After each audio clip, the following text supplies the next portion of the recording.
Mountain flew very low over my house. Then he went and hid behind the trees, and then he revved his engine on his way out there, and when I went to turn on my phone, he cut his engine. Now I was kicking a ball around, and he darted back over because it's not one person, it's 100,000 people all watching me on satellites and dispatching with a command post.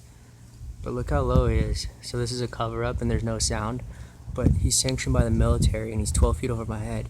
That's a threat. I don't feel safe. They've done sick shit to me. Now here he is, 12 feet over my head. I can read the wheels.